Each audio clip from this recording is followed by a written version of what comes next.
Hola, buenas noches. Buenas noches a todos. ¿Qué tal? ¿Cómo están?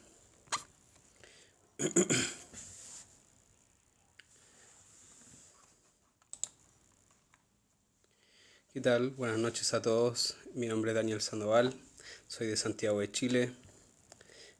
Soy vidente, soy clarividente y soy investigador de diversos tipos de misterios, fenómenos, cosas extrañas.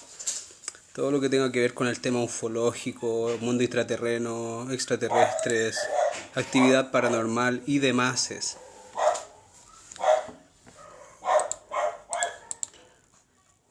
¿Qué tal? ¿Cómo están todos? El día de hoy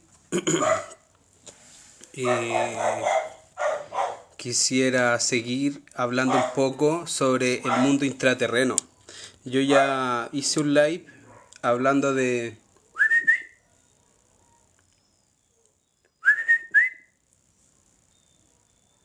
yo ya había hecho un live hablando del mundo intraterreno y de muchos otros temas. Hablé, por ejemplo, también de... Fuera.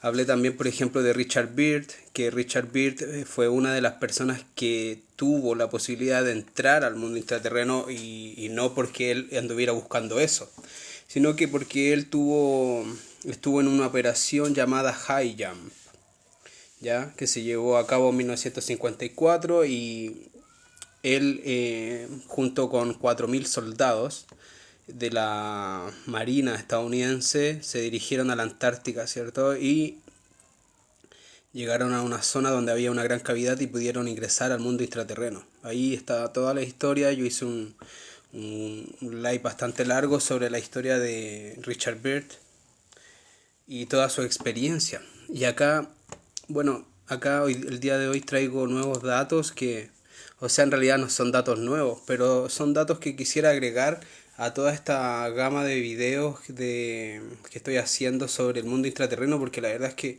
todo lo que tiene que ver con el mundo intraterreno tiene como bastante conexión con muchos otros temas que son muy importantes, que son muy extraños, que son muy difíciles de entender para la mayoría de las personas. Sí, ya hablé de todas las vidas de Jacobo Greenberg. Están en mi perfil. Respecto al libro ese, se llamaba ese libro La fuerza vital del cielo anterior. Ahí Jacobo Greenberg hablaba de sus 11 vidas. Así que ahí revisa, córtala. Ahí revisa, porfa, en mi perfil están todos esos videos y está bastante interesante también. Está bastante interesante, estuvo muy bueno ese live también. Así que de nada, Martínez. Y bueno, como les digo el día de hoy, que quería hablar otros puntos que son bastante interesantes también, que van a sumar un poco a lo que es la teoría, ¿cierto?, del mundo intraterreno y otras, ¿cierto?, porque es bastante amplio todo esto, entonces vamos a ir tocando varios puntos. El punto es que yo hice un resumen en el computador, ¿cierto?, para que no se me quedara ni como ningún punto fuera para hablar los temas como más completo y todo el tema, así que vamos a ir revisando varias cositas. Bueno, mira, eh, todo comienza a ponerse bastante raro, por así decirlo, en el año 1953. En ese año, el presidente Eisenhower se hizo presidente de Estados Unidos y Eisenhower fue un presidente bastante extraño, bastante polémico, ¿ya? Porque en cierta forma ocultaba muchas cosas y desde ahí, como les decía, todo se empezó a poner bastante extraño. Mira, por ejemplo, en 1953 Eisenhower, ¿cierto? Obligó al Área 51 a revelar sus secretos. A él, por supuesto, no a toda la población. ¿Por qué? Porque hasta esa fecha el Área 51 no se tenía como certeza si existía o no. Entonces, ¿qué pasó? Que llegó Eisenhower y Eisenhower averiguó sobre el Área 51, se dio cuenta que sí existía y pidió acceso. El punto es que le negaron el acceso a Eisenhower al Área 51.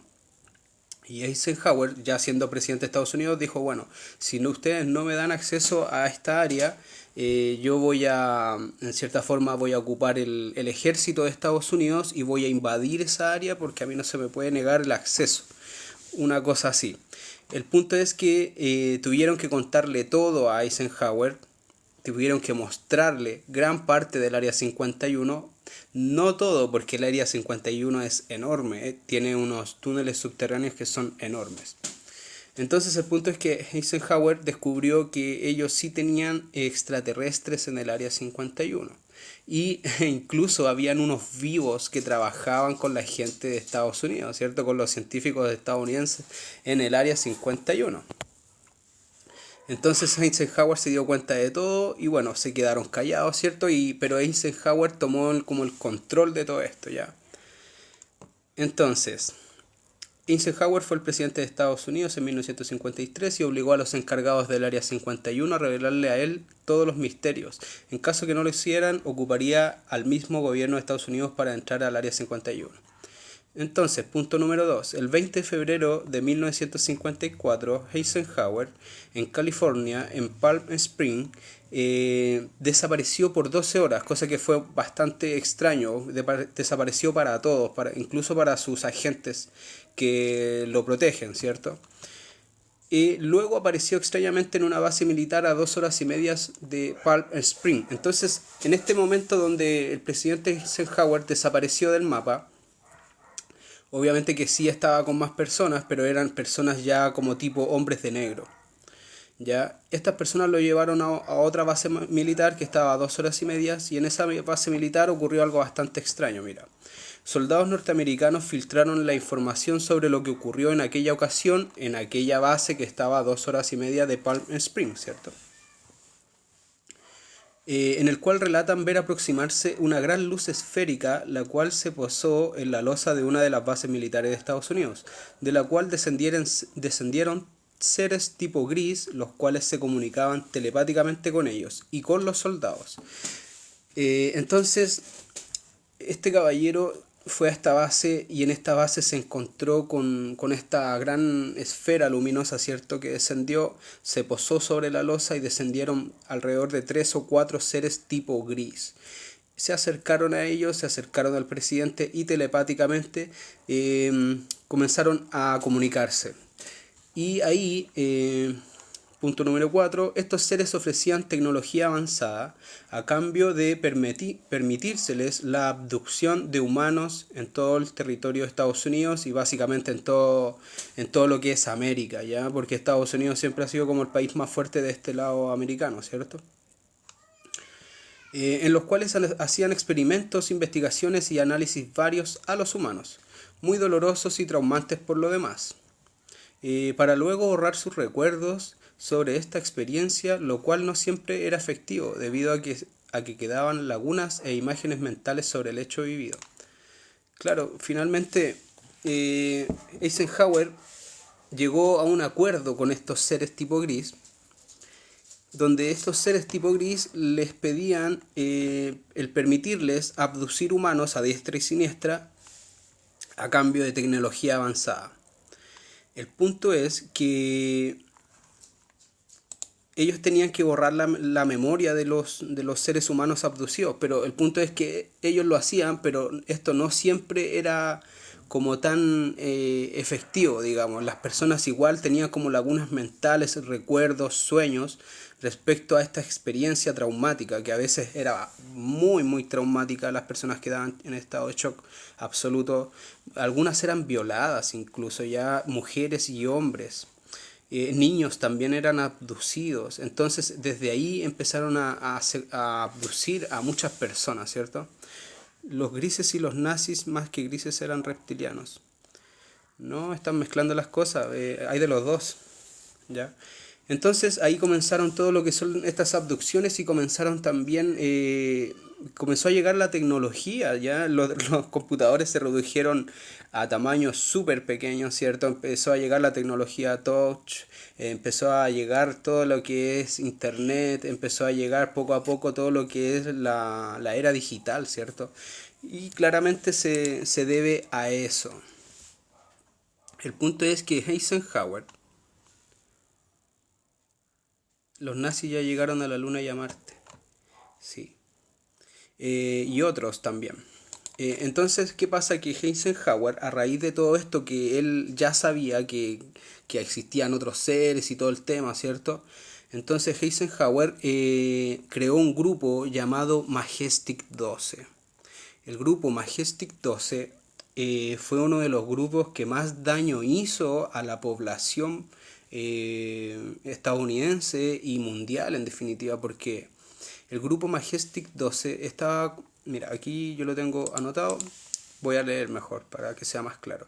Eisenhower creó el grupo Majestic 12 para encubrir y mentir acerca de los avistamientos, encuentros y abducciones de aliens.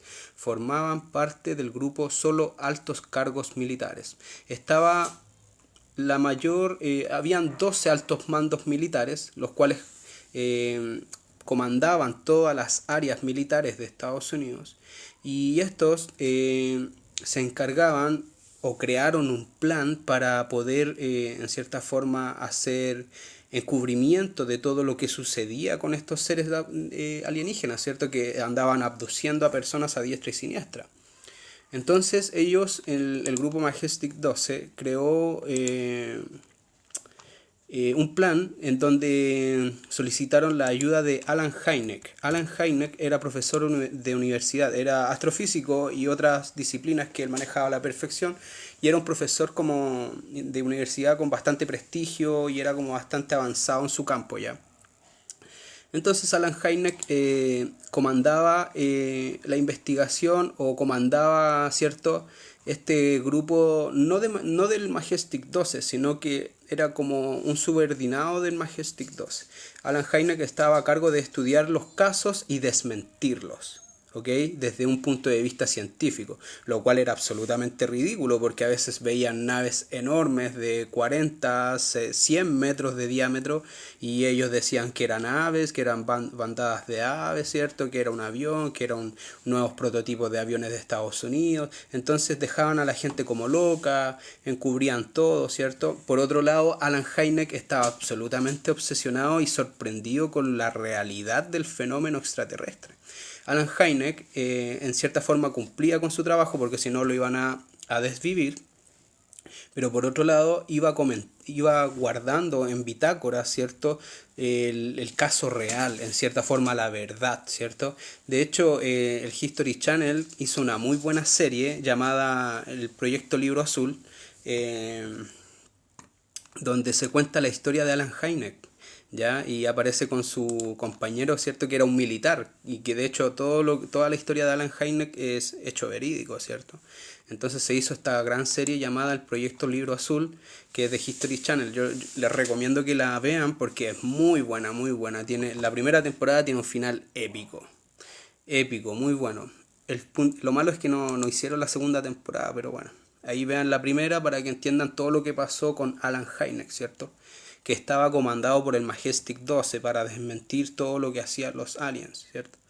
Ellos, por ejemplo, en la serie muestran, por ejemplo, que cuando habían avistamientos masivos, donde, por ejemplo, todo un pueblo, por ejemplo, en cierto lugar, no sé, por Mississippi, un pueblo pequeño de alrededor de 500 casas, ¿cierto? 500 familias, a veces todo el pueblo veía ciertas naves o ciertos seres o ciertos choques de naves en cerros. Llegaba la gente, veía las naves, veían los seres incluso a veces, y llegaba Alan Hynek, llegaba con su compañero militar y investigaban, desmentían todo, y cuando la gente seguía diciendo que no era así, es decir, cuando la gente seguía diciendo que no, que ellos sabían lo que habían visto y que eran extraterrestres y todo el tema, llegaba grandes cantidades de militares, de soldados, a amedrentar a todas las personas del pueblo, casa por casa, y eso lo mostraban en la serie. Entonces la serie es bastante real, es bastante verídica. De hecho, a mucha gente les pagaban también cuando ya no, cuando necesitaban sí o sí tapar todo, a muchas personas el gobierno de Estados Unidos les pagaba por su silencio. ¿Para qué? Para que los aliens siguieran abduciendo a diestra y siniestra, ¿cierto? Cosa que lo hacen hasta el día de hoy. Ahora lo hacen en menor medida, ¿cierto? Pero igual lo siguen haciendo.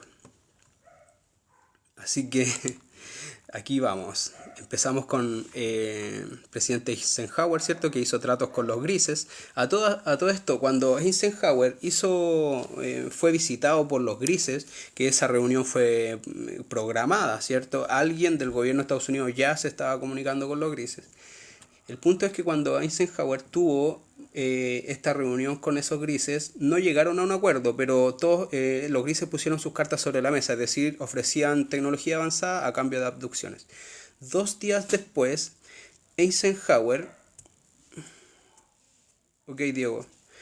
2 días después, Eisenhower tuvo otro encuentro con alienígenas, y esta vez fue con alienígenas tipo pleiadianos.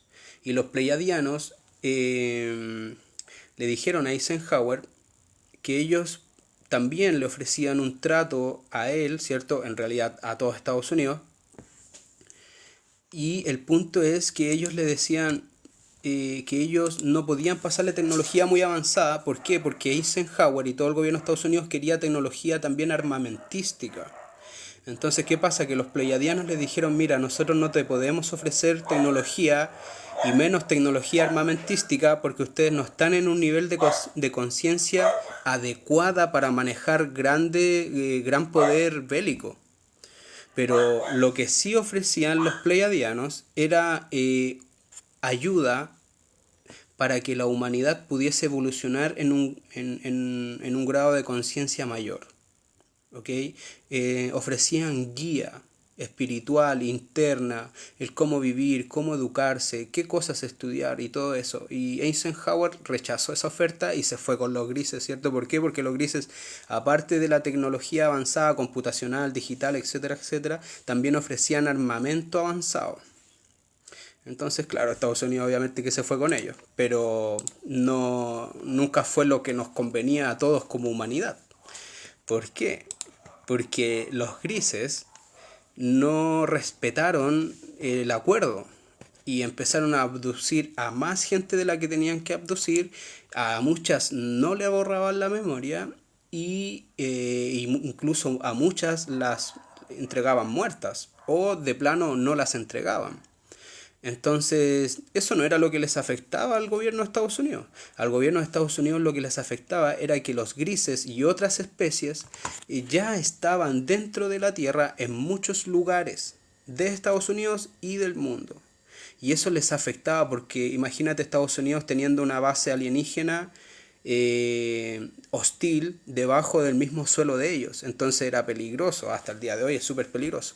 Entonces, ¿qué pasó? Que los grises en definitiva no respetaron los acuerdos y el gobierno de Estados Unidos y los grandes gobiernos de la Tierra tampoco respetaron los tratados con los grises y con las otras razas que venían con los grises, todas de carácter hostil. ¿Ya?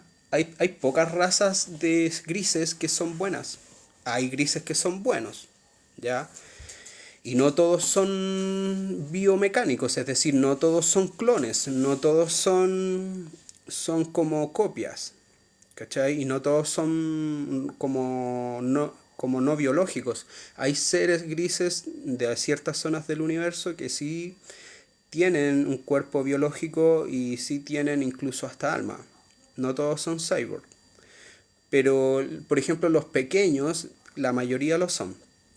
Pero hay grises altos, hay grises bajos, ¿cierto? Los pequeños que son los más conocidos. Hay otros tipos de grises que no son tan conocidos, que cambian en su fisionomía física, ¿cierto? Cambian ciertos aspectos. Algunos tienen el cuello más largo que otros, algunos tienen los brazos más largos que otros, algunos tienen 3 dedos, otros tienen 6 y así. Van cambiando ciertos aspectos, ¿ya? No todos pertenecen a la misma raza.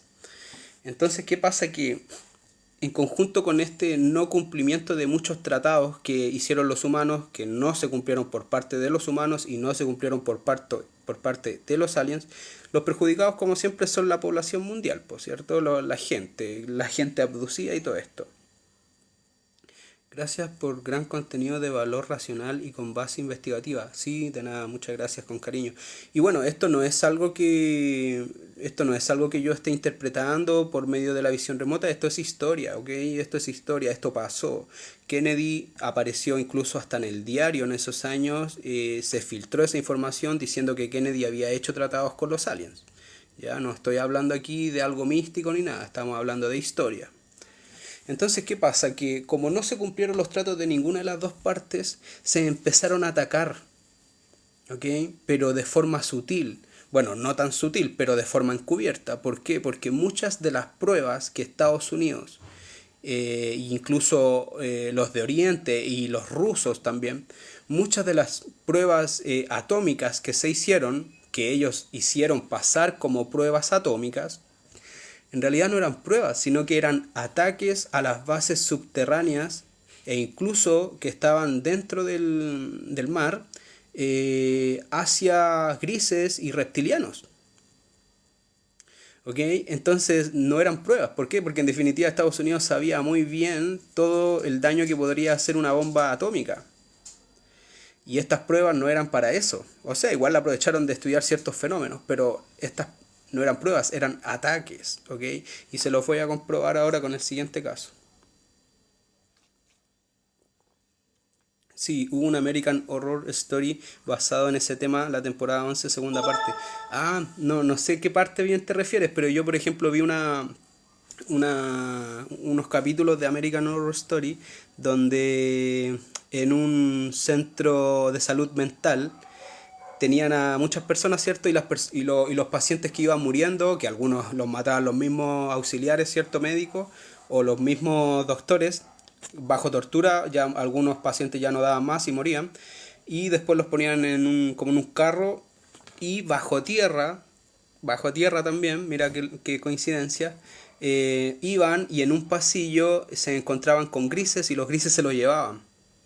Incluso a veces se llevaban incluso hasta los pacientes vivos. Y eso pasó en muchos centros de salud mental, en muchos psiquiátricos. En muchos psiquiátricos se perdían personas. Se perdían personas y se los llevaban estos seres.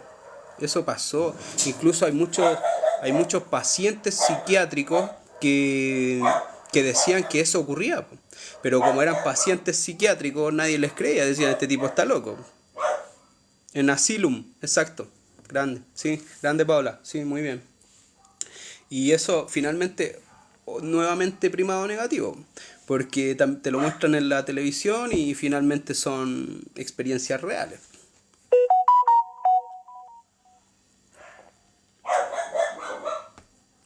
La verdad es que a mí esa parte nomás me gustó. La segunda temporada. Ya las otras como que se pusieron medias fome, medias trilladas, medias normales, así. Como que no me gustó mucho ya la primera, por así decirlo. Pero bueno. Entonces, ¿qué pasó? Que empezaron a haber ataques, ¿ok? Empezaban a haber ataques desde la parte estadounidense a estos seres y a las bases de estos seres que estaban bajo tierra. Entonces no les hacían mucho daño.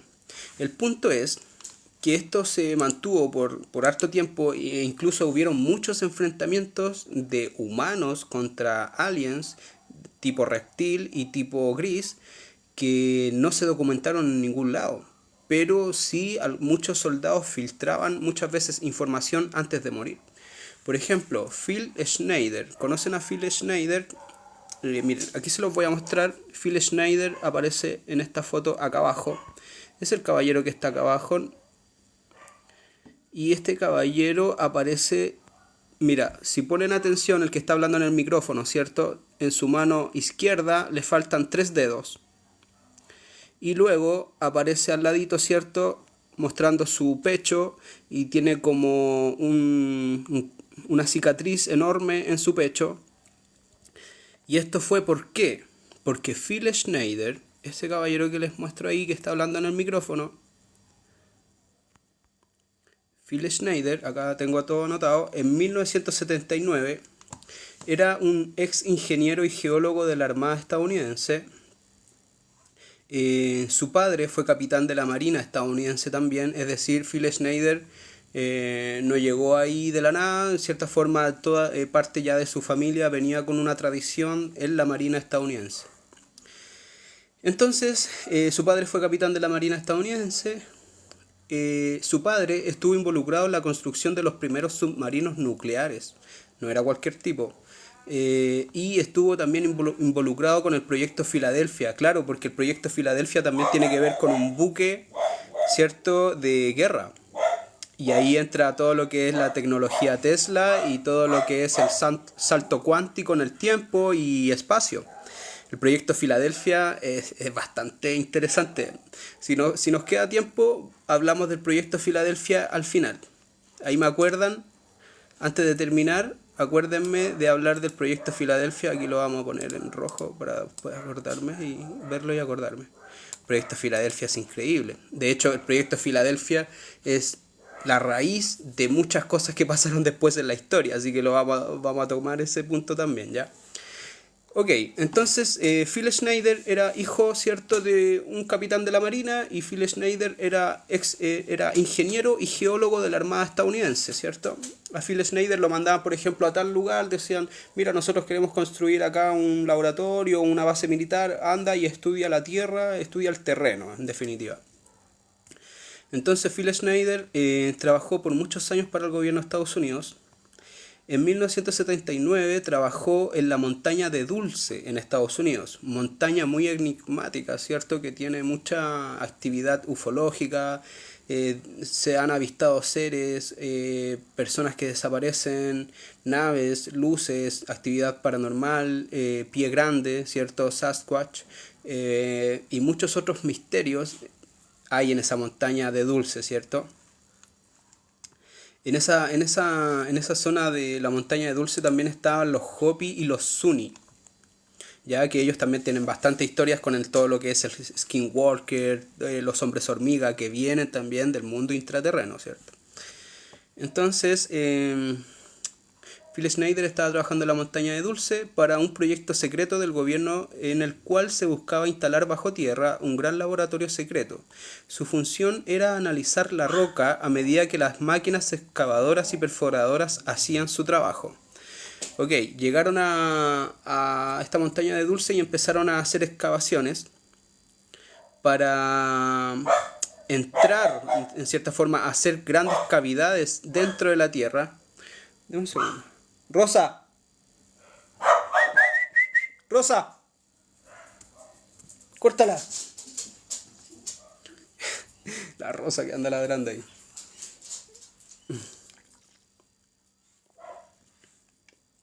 Entonces, Phil Schneider empezaron a hacer excavaciones, ¿cierto?, en cierta zona de la montaña de Dulce, y ya alrededor de 100-150 metros de profundidad empezaron a notar que de estos grandes forados que ellos hacían salía un olor putrefacto, un olor a azufre indescriptible, cosa que era súper raro para Schneider, ¿cierto?, en su experiencia haciendo hoyos, en definitiva, en la tierra, ¿cierto? A menos que estos olores viniesen de fuentes internas de gas, ¿cierto? Pero el gas, según Schneider, tenían otros tipos de olor y ellos tenían como mecanismos para poder trabajar en zonas de alto peligro. Entonces este olor no era común, por así llamarlo, ¿ya? Phil Schneider estaba acompañado por un escuadrón de boinas verdes y boinas rojas, sumando un total aproximado entre 50 a 60 personas o soldados, además de agentes del servicio secreto, lo cual le daba cierto grado de extrañeza a Phil. Phil Schneider estaba extrañado porque cada vez que él había ido a trabajar,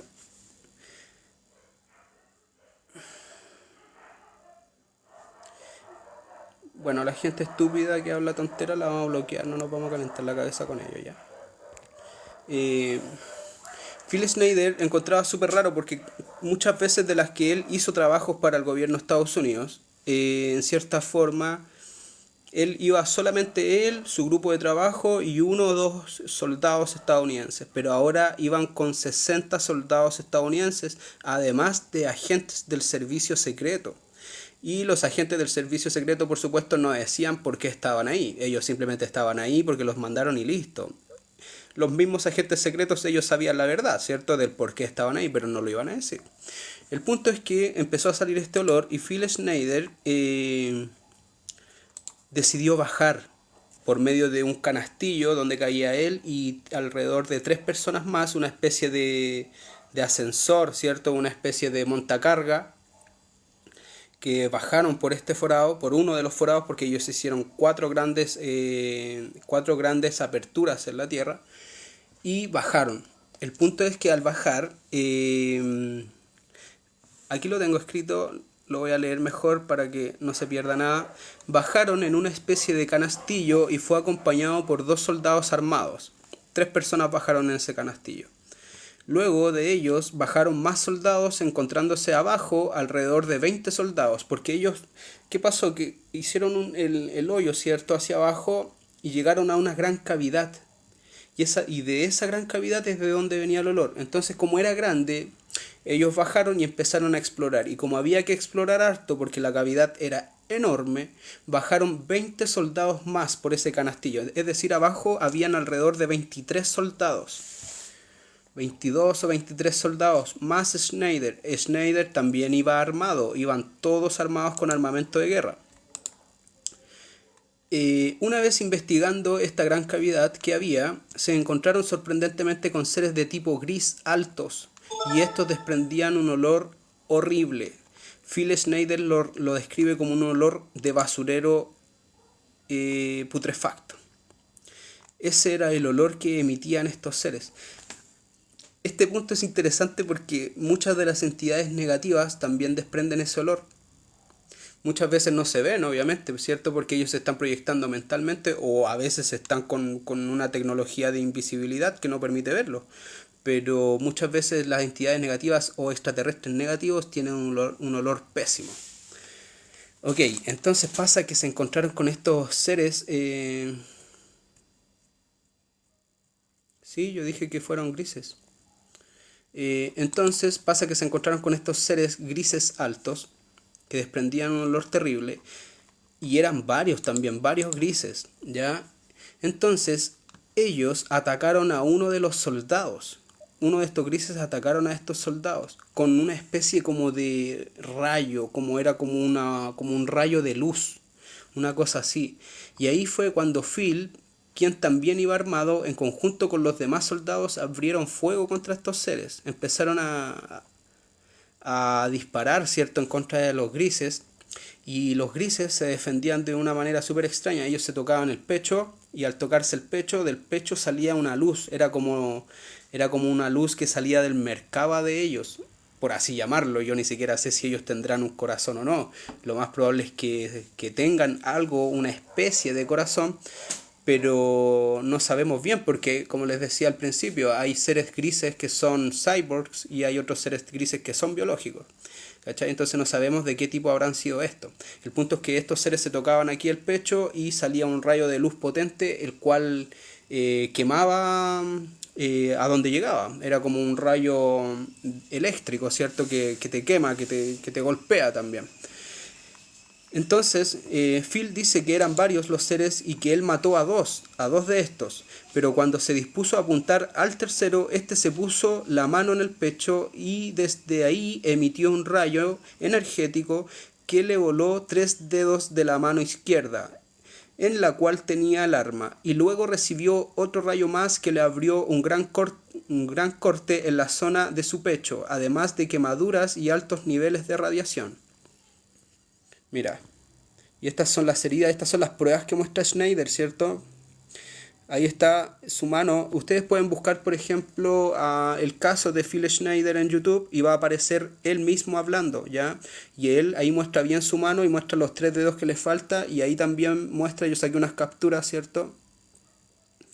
Muestran el corte que le quedó a Schneider porque prácticamente este rayo casi abrió de par en par a Schneider.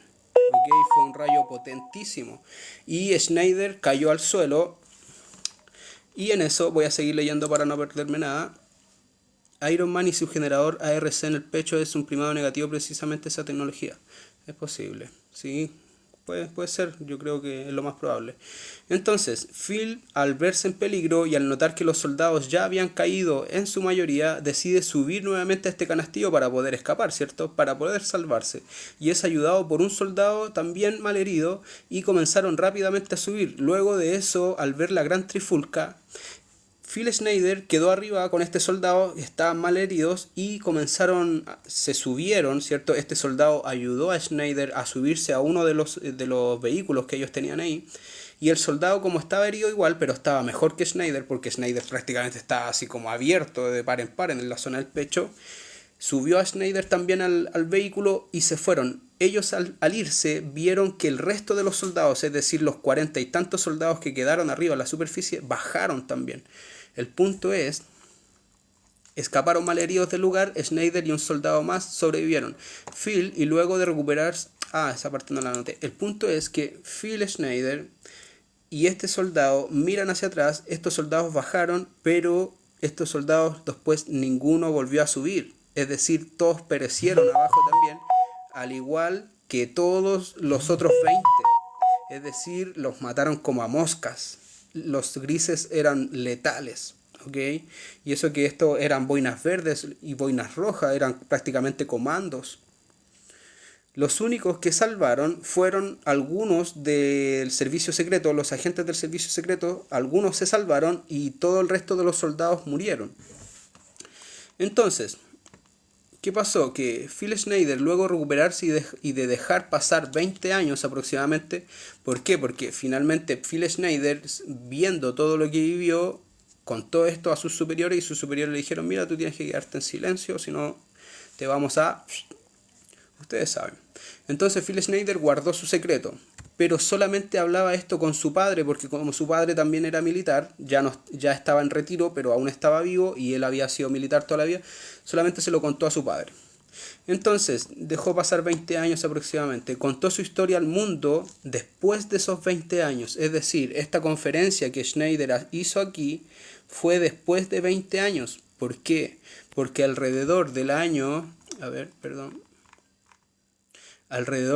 ya 90 se hablaba más del tema de los ovnis, del tema de los extraterrestres, y hubo como un boom en los 90, entre los 80 y 90, y muchos soldados norteamericanos comenzaron a hablar de este tema, ¿cierto?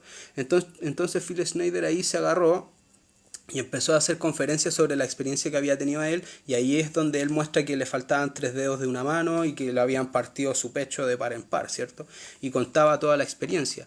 El punto es que... Aquí lo tengo.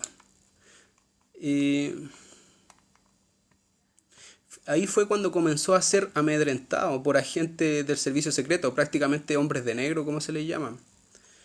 Era perseguido constantemente.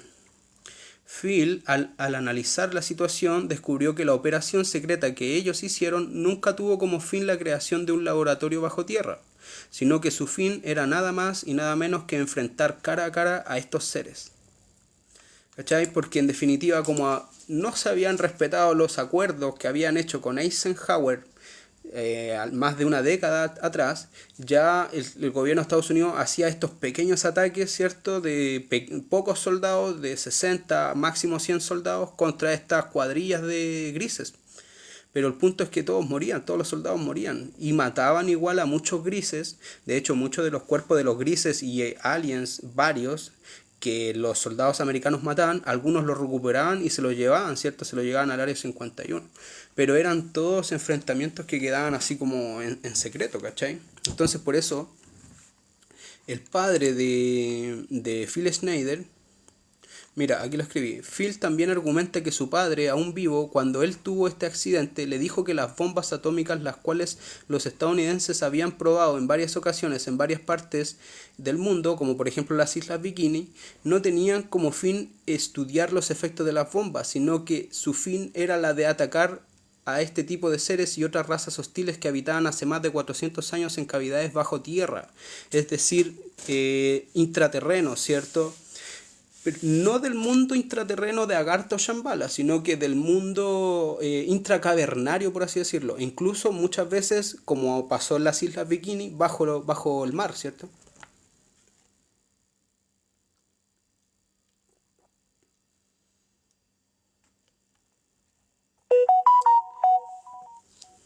Entonces, como en el año ya 90-91, por ejemplo, Phil acusaba al gobierno de Estados Unidos de ocultar la información a la población, acuerdos con seres aliens que no terminaban bien y vulneración de los derechos de los soldados de Estados Unidos. ¿Por qué? Porque después, con el pasar del tiempo, cada vez salían más y más soldados sobrevivientes estadounidenses que contaban estos enfrentamientos. ¿Ya? Entonces, ¿qué pasó? Que como Phil Schneider entre el año 90 y el 91 empezó a dar conferencias, y lo empezaron a perseguir, lo empezaron a amedrentar, hasta que en el año 96 Phil Schneider apareció extrañamente sin vida en su casa. ¿Ya? Entonces lo desvivieron y la muerte de Phil Schneider fue bastante curiosa porque él estaba con una manguera de regar, la tenía enrollada al cuello 3 veces. Lo otro era que la manguera no estaba amarrada a ninguna parte, a ninguna viga, es decir, no se podía ahorcar, ¿me entienden? Lo otro es que para hacer eso Phil Schneider le hubiese costado harto, porque Phil Schneider en una mano, en la mano justamente donde él tenía más fuerza, le faltaban 3 dedos. Lo otro es que Phil Schneider, si se hubiese querido autodesvivir, ¿cierto? Lo digo así para que TikTok no me bloquee. Hubiese usado su arma, porque él tenía un arma. Entonces, esa es una de las teorías que ponen, ¿cierto?, las personas que han investigado la muerte de Phil Schneider como bastante extraña. ¿Por qué una persona que le faltan 3 dedos va a tomarse el trabajo de autodesvivirse de esa manera, cuando es mucho más fácil hacerlo con la misma arma que tenía él? ¿Cierto? Aparte que Phil Schneider en muchas conferencias y a muchos de sus familiares le dijo que él ya sentía miedo porque lo tenía muy amenazado y que podía pasar cualquier cosa, y bueno, y pasó. ¿Cachai? Entonces, bueno, como les digo, hay mucha historia que no se sabe por qué pasaba lo que pasaba, pero ya ahora a esta altura de la vida, ¿cierto? Ya se empiezan a saber todas las razones del por qué, po. Así que Schneider estaba pedido hace rato, para él lo sabía. Entonces, mira, ahora otra cosa que tiene que ver con estos seres que habitan dentro, que no precisamente son grises y no precisamente también son reptilianos, sino que también hay otras razas, ¿cierto? Aquí en la Tierra hay un montón de razas. Hay muchas que son del mundo intraterreno. Y por ejemplo, todas estas historias nos llevan, por ejemplo, también a cosas muy curiosas, como por ejemplo, cosas que han pasado y que se han encontrado, ¿cierto? Gracias a los exploradores en el Gran Cañón, en Colorado, ¿cierto? También Estados Unidos. También zona de los indios Zuni y de los indios Hopi, ¿cierto? Que finalmente los indios Hopi se comunicaban con los hombres hormiga. Entonces, por ejemplo, aquí también eh, pude recabar bastantes datos. Mira, uno, el explorador y mayor del ejército de Estados Unidos, Joan Lee Power, en 1869, mira, 1869, descubrió una serie de cavernas y túneles en el Gran Cañón, ¿cierto? En una de estas especies de montaña de piedra del Gran Cañón, ¿cierto? Intraterrenos, encontrando jeroglíficos egipcios y escritura sumeria, al igual que objetos egipcios, además de diversos esqueletos de dinosaurios, los cuales se exhiben en museos con el nombre de Powell. En 1871, Powell fue nuevamente con guías indios, Hopi. Es decir, en 1869 este caballero llamado Powell, de apellido Powell, fue y encontraron en una de las montañas del Gran Cañón una cueva. Entraron a esta cueva y en esta cueva habían jeroglíficos egipcios y escritura de tipo sumeria. Entonces, ellos, además de de estas escrituras en la piedra, en la roca, ¿cierto? En las paredes de las cavernas, encontraron objetos egipcios también. Y aquí lo tengo, mira. Estos no son los que encontró él. Estos objetos que aparecen arriba son los que encontró el padre Crespi, que ahí voy a hablar de ellos. Pero encontraron objetos de ese tipo, ¿ya? Encontraron vasijas, encontraron objetos, herramientas extrañas de cobre, de oro, lo cual era muy extraño, porque ¿quién va a trabajar eso ahí y menos de especie egipcia o sumeria en el Gran Cañón? Sí, acá en Chile se encontraron símbolos egipcios y se cree también que estuvieron acá. Sí, acá en Chile. De hecho, hacia el sur de Chile, allá cerca de las islas Juan Fernández, hay hasta un monolito que es maya. Imagínate, los mayas de allá del sector de México navegaron hasta el sur de Chile solamente para parar un monolito con escritura maya también. Entonces, hay varias cosas que no calzan. Entonces, ¿qué pasa? Que Powell decía que cómo era posible que estos objetos de egipcios estuvieran acá en el Gran Cañón, al otro lado del mundo. ¿Cachai? Y él tenía la teoría de que por dentro habían túneles que llegaban al mundo intraterreno.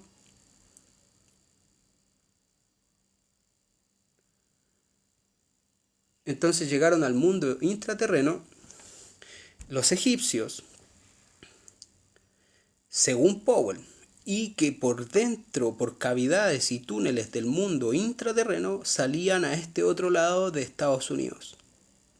Lo cual yo creo que es lo más lógico, porque en ese tiempo no había forma de navegar desde Egipto hasta el Gran Cañón. No habían barcos o no habían ciertos vehículos navegantes que pudiesen resistir la potencia de todos los mares, de los grandes mares que tenían que cruzar, ¿cachai? En ese tiempo no se podía. Entonces, ¿cómo llegaron esos objetos ahí?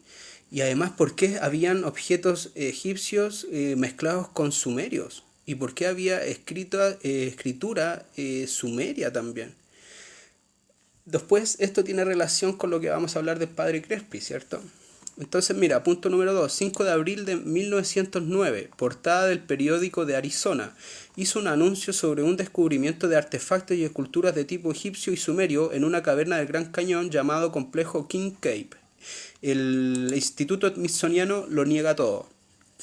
Claro, porque el Instituto Smithsoniano trabaja para los gobiernos, básicamente está controlado por estas personas que son masones, ¿cierto? Que son de esa onda y lo niegan todo, pues todo lo que se encuentre que rompa toda la estructura de historia que ellos inventaron, lo niegan, ¿cierto? De hecho, el Museo Smithsoniano, el Instituto Smithsoniano se ha robado esqueletos de gigantes, pruebas infalibles que hablan de vida extraterrestre e incluso vida intraterrena.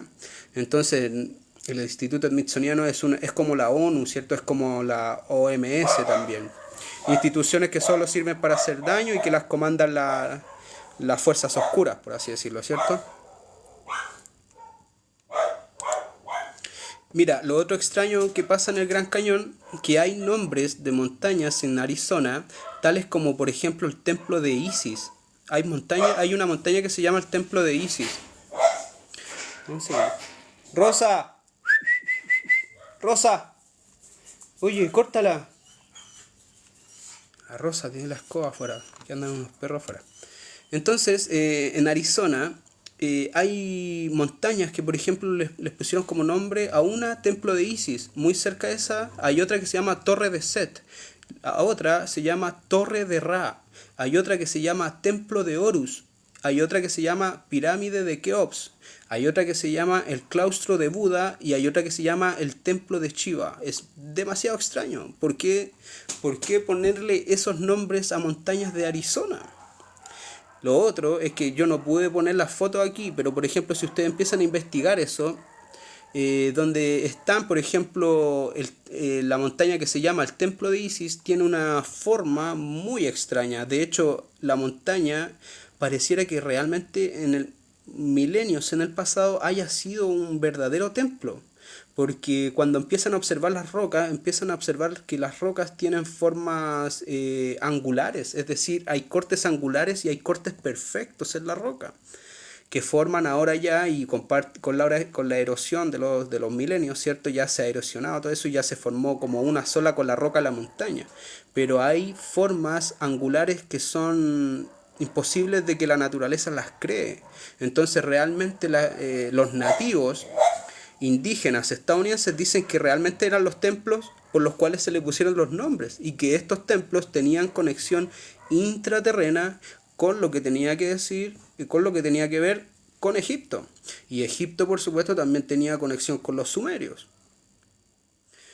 Mira, todo esto se dice que se encontraron incluso momias, pero de gigantes, dentro de estas cuevas del Gran Cañón, que medían 3.5 metros, las cuales fueron sacadas y llevadas a bases militares secretas como el Área 51. Y eso es lo otro, que volvemos a los gigantes, ¿cierto? Cada vez que se habla del mundo intraterreno hablamos de gigantes. Entonces, nuevamente una conexión al mundo intraterreno. Pareciera, después con el padre Crespi se los voy a comprobar, pero pareciera que en el mundo intraterreno hay una cantidad de objetos de distintas culturas que se han dado en la superficie. Por ejemplo, en el mundo intraterreno tú puedes encontrar objetos y cultura e incluso idiomas y escrituras sumerias, acadias, de griegas. Se los voy a comprobar después cuando hablemos de Padre Crespi.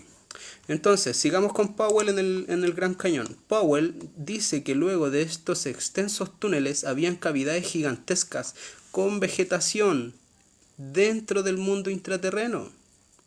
Y eso es lo otro, que es que coincide con las narraciones, ¿cierto? Y con las antiguas pinturas que hacían los budistas tibetanos, los monjes tibetanos, ¿cierto? En Nepal. No olvidar que en Nepal hay otra entrada, ¿cierto? Por lo que es el monte Kailash. Y porque de hecho estaban los tibetanos ahí a los pies del monte Kailash, ¿cierto? Porque ahí hay un monasterio tibetano, ¿cierto? Donde está lleno de monjes. ¿Y los monjes qué hacen ahí? En definitiva, los monjes tibetanos ahí se preparan espiritualmente, ¿cierto?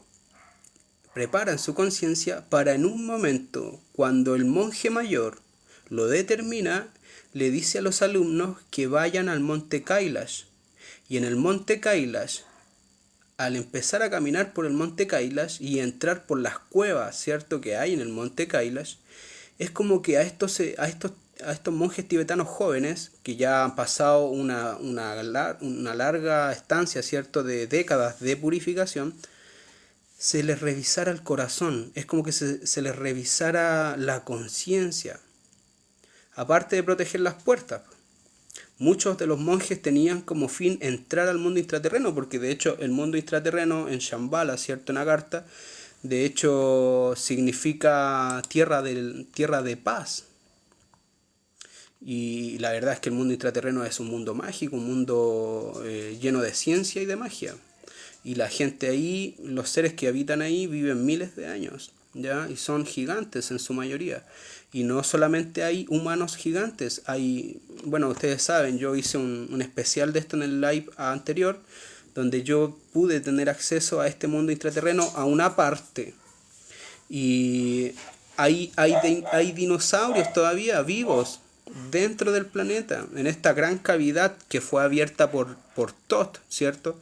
Si ustedes estudian las tablas Esmeralda, el libro de Thoth, el Atlante, llamado las tablas Esmeralda, Thoth dice, ¿cierto?, que él se dirigió a una cueva y en esa cueva, con su tecnología, abrió grandes cavidades dentro de la Tierra para poder habitarlas, las cuales él llamó los salones de Amenti, ¿cierto? Estudien ese libro de Thoth el Atlante, ¿cierto? Ese libro tiene más de 36.000 años, que yo creo que es un milagro ya que a esta fecha todavía esté disponible y en internet. Así que a todo esto, como yo también dije en otro video, Thoth era hijo, en la cultura sumeria, Thoth era llamado como Ningushiva. Y Ningushiva era hijo de Enki, y Enki era Anunnaki. ¿Ok? Entonces, avancemos. Gracias, Natalia. Avancemos. Avancemos con Powell en el Gran Cañón. A lo largo de todo el oeste de Estados Unidos se han desenterrado varios cuerpos de gigantes de 2.6 metros de alto y pelo rojizo, hasta 4.5 metros de alto, además de herramientas muy grandes de distintos materiales. El Instituto Smithsoniano oculta y desmiente todo. Los cuerpos que fueron sacados de estas cavernas en el Gran Cañón eran gigantes pelirrojos.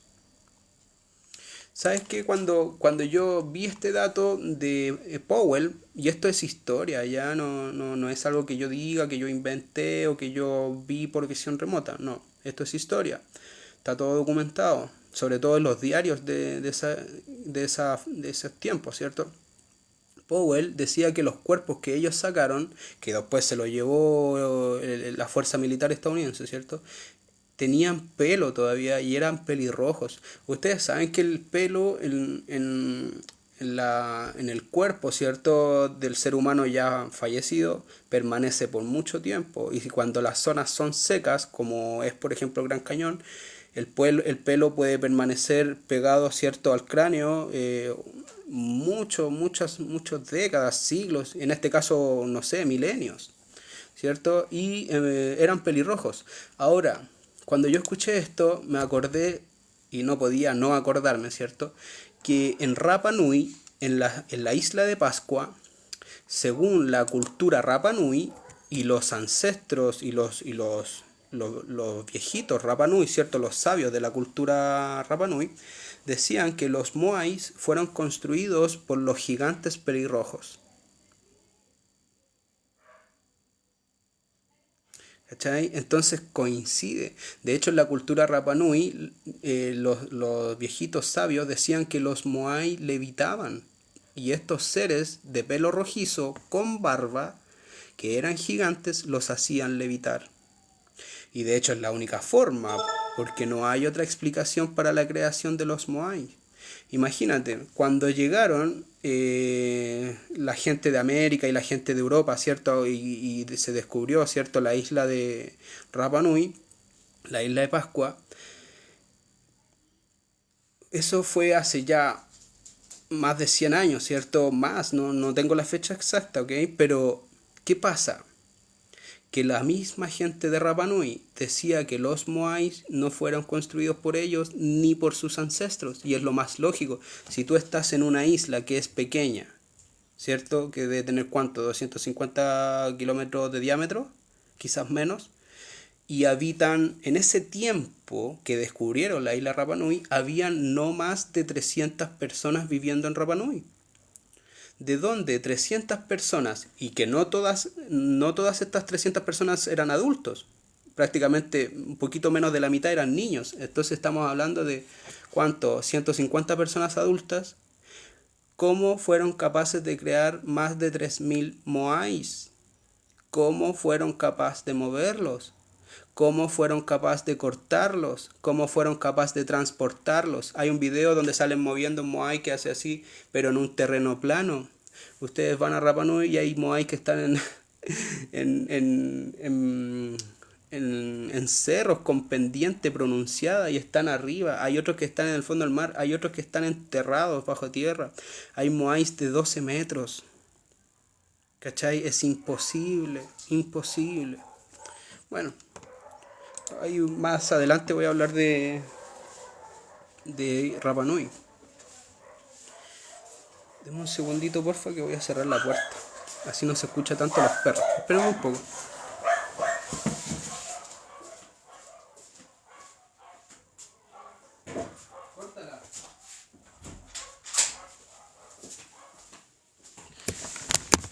Ok.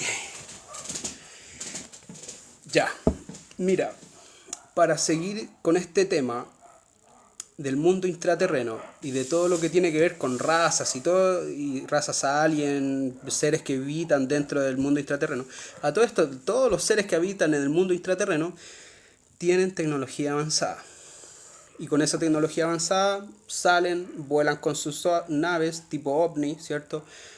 Vuelan por sobre nosotros y nosotros decimos que vienen del espacio exterior. La mayoría piensa que son extraterrestres que vienen fuera de la Tierra.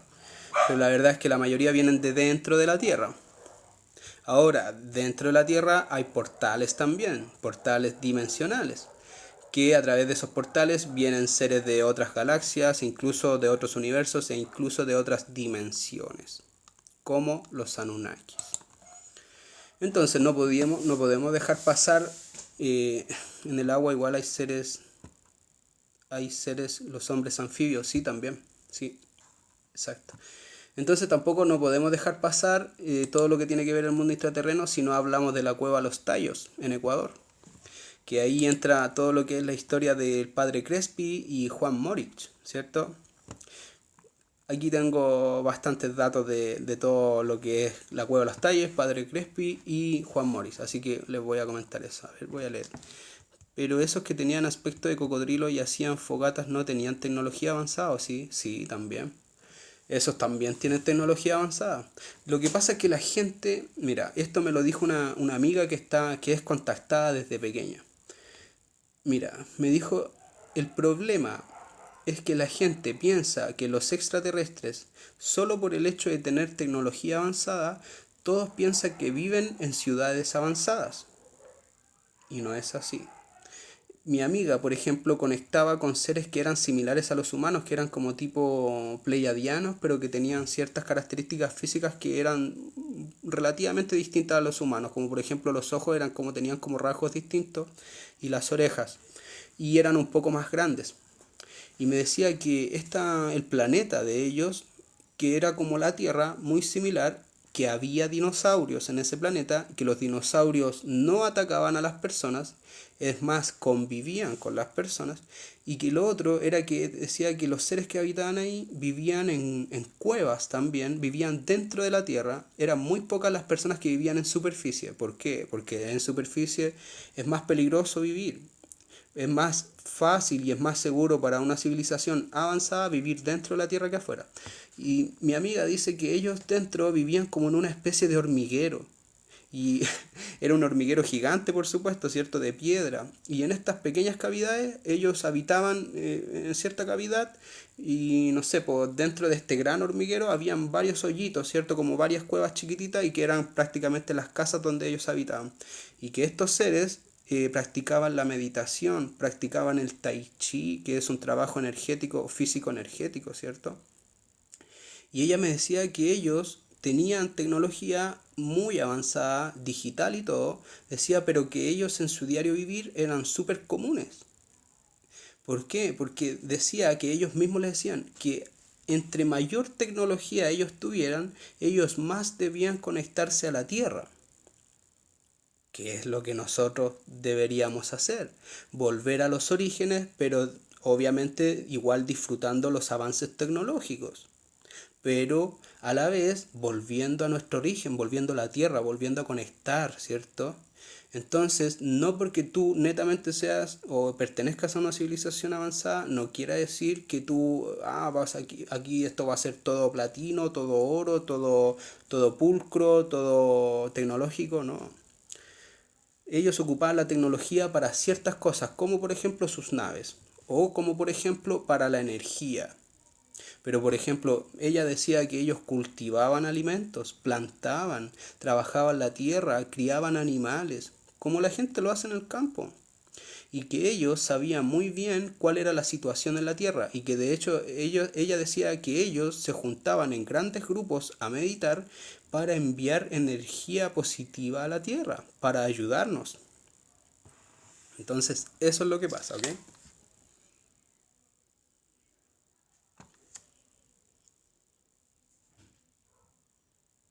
Ya. La cueva de los tallos. Mira, en Ecuador hay muchas cuevas en esta zona, hay muchas cuevas, ¿cierto? Eh, pero la cueva de los tallos es de las más grandes y la más inaccesible. La cueva de los tallos en su entrada tiene una profundidad de 100 metros, solo en su entrada. Es decir, solamente para acceder a la cueva de los tallos tú tienes que descender por cuerda una profundidad de 100 metros y ahí llegas al primer nivel subterráneo de la cueva de los tallos y después empiezas a recorrer y vas más abajo, más abajo, más abajo, ¿cierto? En este lugar habitaba y habita hasta el día de hoy la tribu Shuar, o los jíbaros que le decían, los famosos reducidores de cabezas, ¿cierto? O sea, ustedes saben de ellos, ¿cierto? Los famosos aborígenes que reducían las cabezas de sus enemigos. Estos conocían la entrada, los Shuar.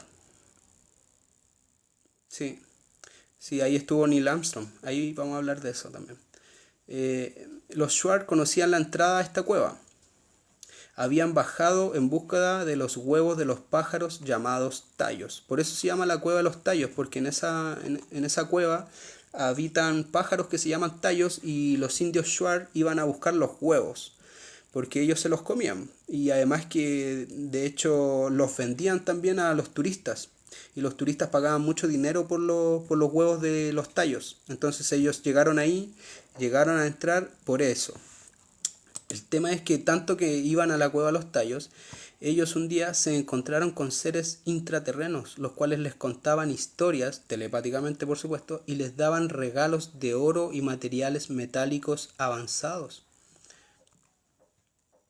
Una cueva llena de misterios y leyendas muy extrañas. Claro, aparte todo lo que es la zona de la cueva de los tallos, ¿cierto? Que es como la parte del Amazonas, una zona muy inaccesible, hay actividad paranormal, actividad ufológica, avistamiento de seres extraños, ¿cierto? No humanos. Y estos nativos Shuar se comunicaban con algunos seres de dentro de la Tierra, ¿cierto? Y estos seres les daban regalo porque los Shuar también les llevaban regalos a ellos. Nuevamente se vuelve a repetir la comunicación entre aborígenes, tribus aborígenes y extraterrestres o intraterrestres, por así llamarlo. Sí, ahí vamos a hablar de eso. Vamos para allá.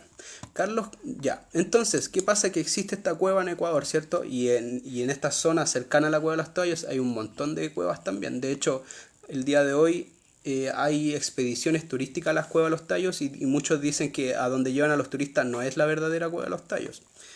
De hecho, creo que los Shuar tienen prohibido llevar a turistas a la verdadera cueva de los Tallos hoy en día. Ok, entonces, ¿qué pasa?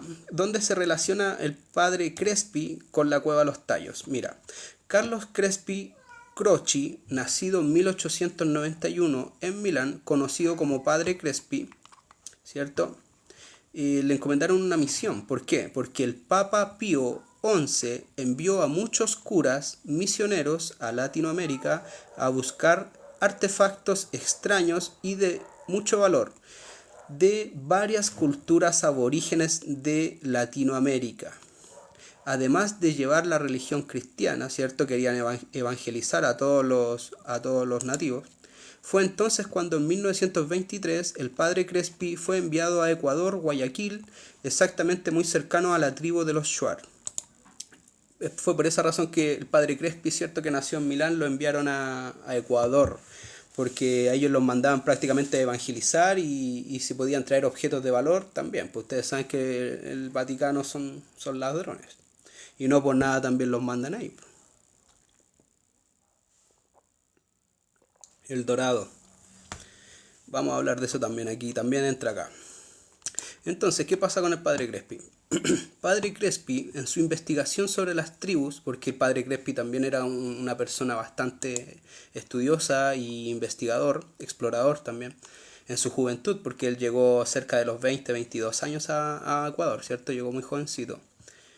Eso voy a pedir ahora que veo los corazones, me acuerdo.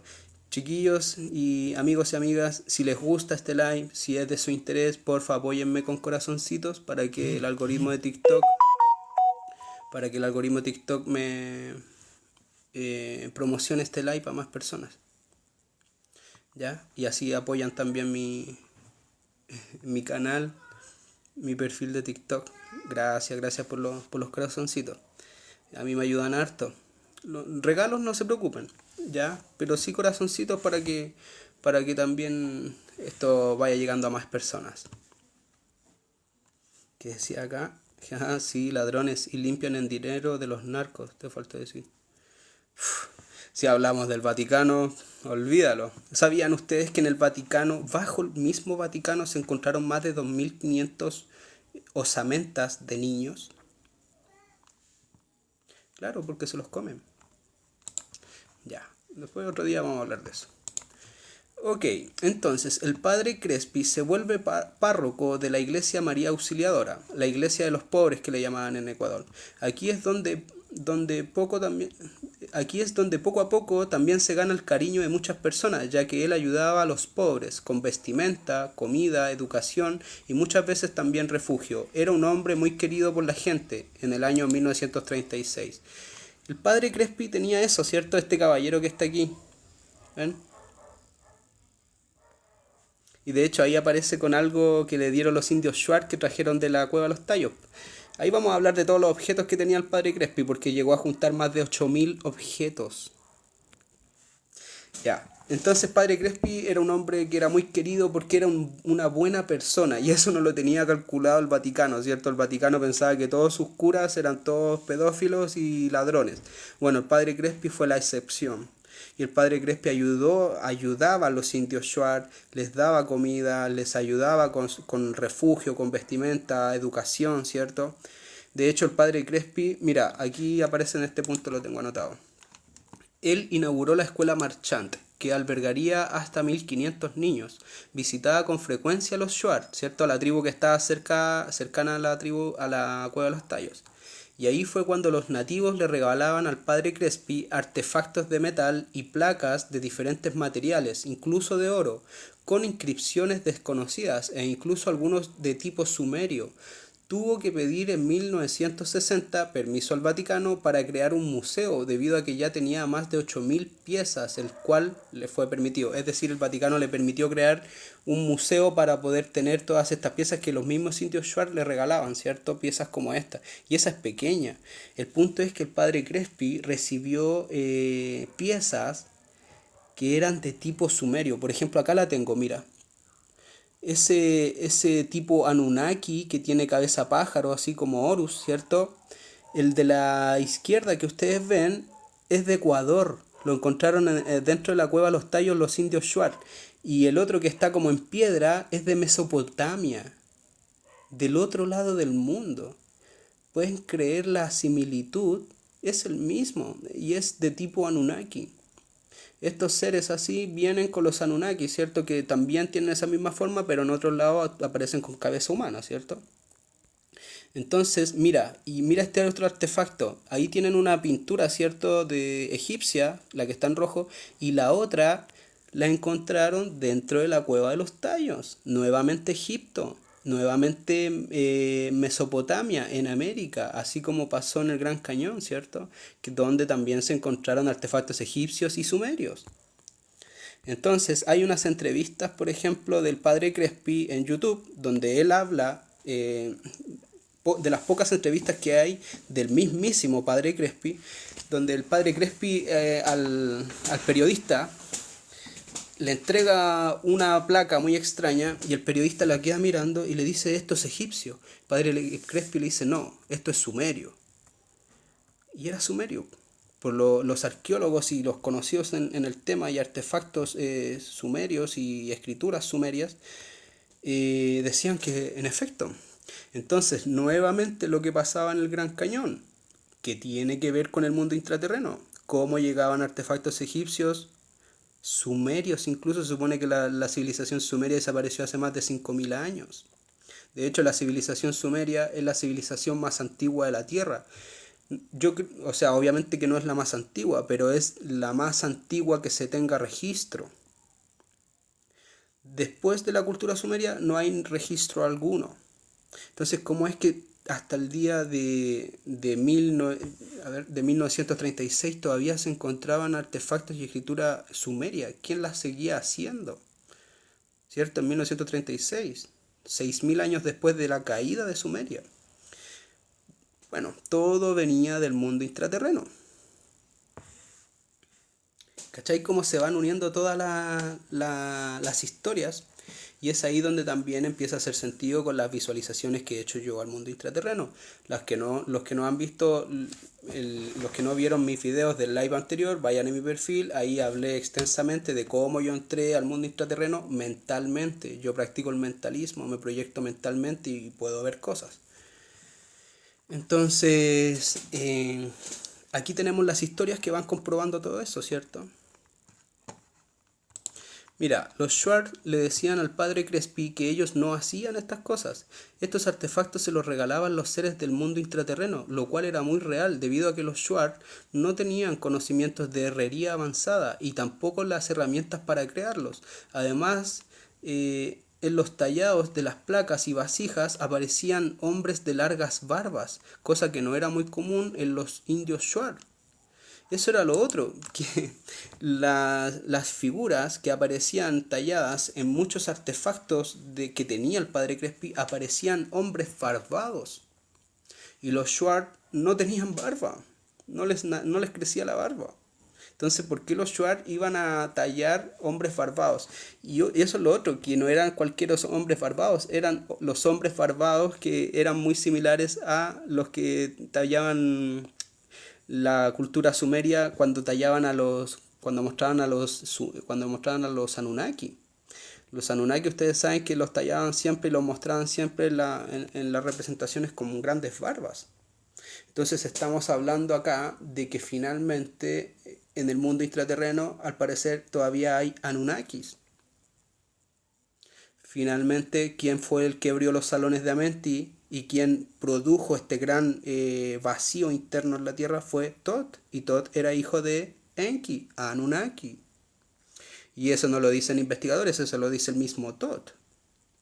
Tot, el creador de todas las pirámides. Las pirámides de Giza, las pirámides de Egipto, las pirámides que están en Rusia. En Rusia hay unas pirámides que son 4 veces más grandes que la de Giza. Y están bajo tierra todavía, o sea, están tapadas con tierra, pero se nota su forma piramidal perfecta. De hecho, el padre Crespi decía que los indios Shuar le decían a él que dentro de la cueva de los tallos, muy abajo, había una gran pirámide. De hecho, cuando las investigaciones y las personas que han ido a la cueva de los tallos se sacan casi siempre una foto en un dintel de una roca que es enorme, que es parecida a las rocas del templo de Balak. Unas rocas que pesan, no sé, 50.000 toneladas, 150.000 toneladas fácil. Y que están, no sé, 300 metros bajo tierra. ¿Quién las hizo? ¿Cachai? Bueno, ¿quién las hizo? La gente del mundo intraterreno. Así que ya. Los artefactos varios venían del interior de la Tierra, una cultura similar a los sumerios. La serpiente aparece en muchos de los tallados en placas. Entre los artefactos aparecieron escrituras y símbolos de varias culturas, como sumerio, egipcio, griego y acadio. Eso es lo otro, que el padre Crespi tenía cosas que le traían los indios Shuar que eran griegas, donde aparece, por ejemplo, el caduceo con las 2 serpientes y las alitas, que es como el símbolo de Hermes. Lo traían los Shuar, lo sacaban de la selva. ¿Puedes creerlo? Y además de artefactos de gran tamaño, como hechos para gigantes, al igual que huesos de humanos de gran tamaño. El padre Crespi, si ustedes investigan en Google o en YouTube, hay una foto donde aparece con una guitarra enorme. ¿Y quién iba a tocar esa guitarra? ¿Quién podría tocar una guitarra que era del porte del mismo padre Crespi? La guitarra era más grande que él, incluso llegaba como hasta acá. Porque era de un gigante. Lo otro es que los indios Shuar, como les comentaba, no tenían la capacidad de trabajar el oro. Si estos indios estas personas vivían en la selva. Ellos trabajaban y hacían sus casas, por ejemplo, con madera de la misma selva. No eran una civilización avanzada. Además que el cobre y el hierro se trabaja a altas temperaturas. No es que tú vayas a hacer por ejemplo, una fogata y puedas trabajar el oro o el cobre. No, eso es imposible. Tú tienes que tener un horno que te dé mucho más grados de calor que eso.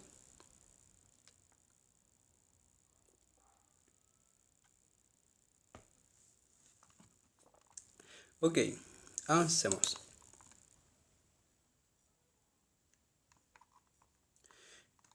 Mira, Juan Moritz. Juan Moritz, argentino. Mira, voy a leer todo para no perderme nada. Juan Moritz, un argentino explorador que venía de Hungría, es decir, venía de Europa, pero era argentino. Llegó a Sudamérica buscando el tesoro de Atahualpa y buscando el dorado. Finalmente, ¿dónde está el dorado? Abajo. No estaba entre medio de la selva como pensaban los españoles. Por eso nunca lo encontraron. Mira, había entrado a la cueva de los tallos gracias a los Shuar. Juan Moritz fue también amigo de la tribu Shuar. Y vio al entrar, ¿cierto? Al bajar estos 100 metros de entrada y después empezar a recorrer esta gran cueva. De hecho, Juan Moritz fue de los primeros que bajó a la cueva, que no era Shuar, ¿cierto? Porque los Shuar ya habían bajado a esa cueva hace cientos de años. Juan Moritz, explorando esta cueva, vio una biblioteca de metal, así la llamó él, al interior de la cueva de los tallos. ¿Por qué él la llamó la biblioteca de metal? Porque había más de 10.000 a 15.000 láminas de oro que estaban talladas como un libro. Y él decía que estas eran tantas y eran verdaderas láminas de oro de 1 metro de largo, ¿cierto? Por alrededor de 40 de ancho. Lo otro es que decía que Juan Moritz había tomado una de estas placas, láminas de oro, similar a la que tiene el padre Crespi aquí. Qué coincidencia, ¿cierto? El punto es que Juan Moritz decía que estas estaban hechas de un material de oro ligero, es decir, de 1 milímetro de espesor, ¿cierto? Pero eran grandes, eran láminas. Y él decía que ellos podían doblar estas láminas de oro y que después las láminas, al soltarlas por sí solas, volvían a su forma, se volvían a estirar. Entonces, ¿quién iba a hacer eso? ¿Con qué tecnología? ¿Y por qué las iban a dejar tan abajo?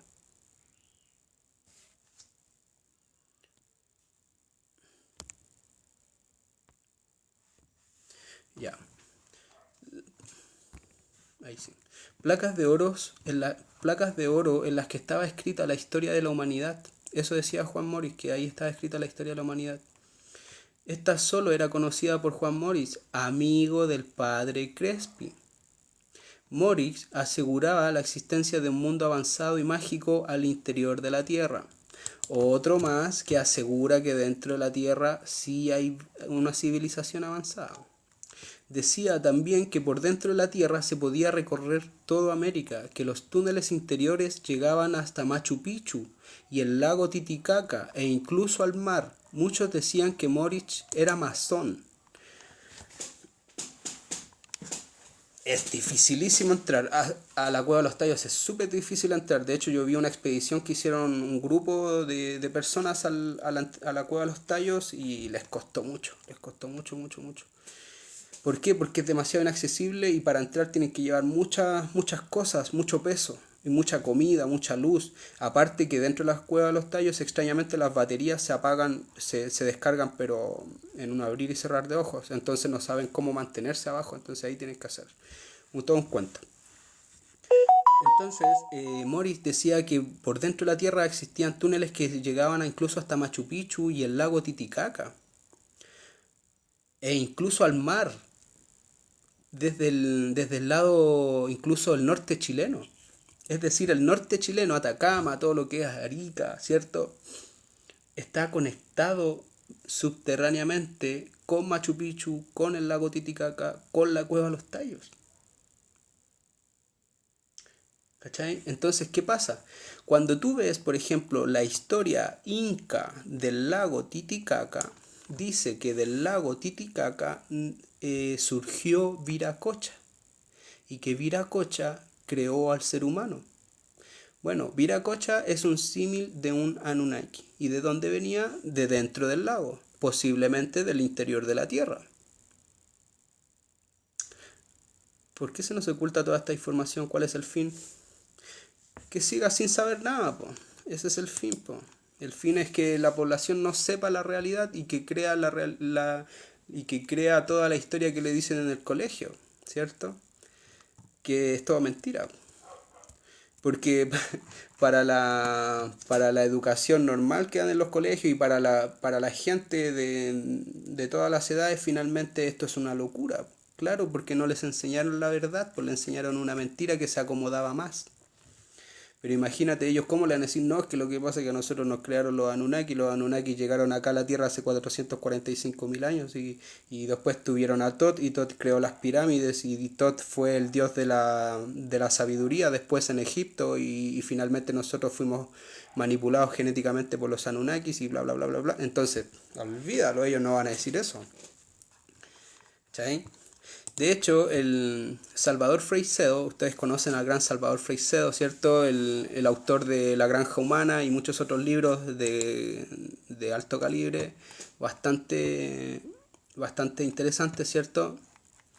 Dice, Salvador Freixedo entrevistó a Juan Moritz y sus experiencias. Moritz calculaba entre 10.000 a 15.000 láminas de oro en la biblioteca de metal. También decía que en las cuevas vivían una civilización de origen exterior, es decir, de una civilización distinta a la que vivía nosotros en la superficie, ¿ok? Y que había además de las láminas un ser momificado al lado, es decir, dentro de la biblioteca de metal había un ser momificado de 4 metros como tipo guardián de la biblioteca de metal. Hay un dato interesante también donde en Loja, Ecuador, Loja es una localidad de Ecuador, unos constructores que realizaban una excavación encontraron los huesos de un cuerpo completo de una gigante de 7 metros y sus hijos, imagínate, 7 metros, más pequeños, el cual tenía estos cuerpos un párroco humilde llamado Miguel Carlos Vaca. Esto es historia, señores, ya. Este caso también fue investigado por Moritz. Estos cuerpos fueron comprados por el gran investigador llamado Erich von Däniken, el cual expone estos restos óseos en su museo privado. Bueno, Erich von Däniken, otro gran investigador, ¿cierto? Otro grande que creó varios libros que despertaron la conciencia de muchos, ¿cierto? Que hablaba de los dioses, ¿cierto? Con D pequeña, porque nosotros sabemos que Dios es uno solo, pero estos eran denominados como dioses, ¿cierto? Porque, bueno, eran extraterrestres o interdimensionales y eran vistos como dioses por su gran avance tecnológico y espiritual, ¿cierto? Bueno, ese cuerpo de la mujer de 7 metros y sus 2 hijos más pequeños fue comprado por Erich von Däniken. Y Erich von Däniken aparece en History con su museo, po. Y ahí está el cuerpo. Ahí está el cuerpo, es real. Y bueno, en 1991 Juan Moritz había conseguido apoyo militar para ir en una nueva expedición a la Cueva de los Tallos. Pero cuando se disponían a ir, Juan Moritz murió en extrañas condiciones. Muy raro. Raro, ¿cierto? Como las cosas que habitualmente pasan con las personas que tienen gran información, pues. ¿Cómo vamos? ¿Cómo vamos con esta info?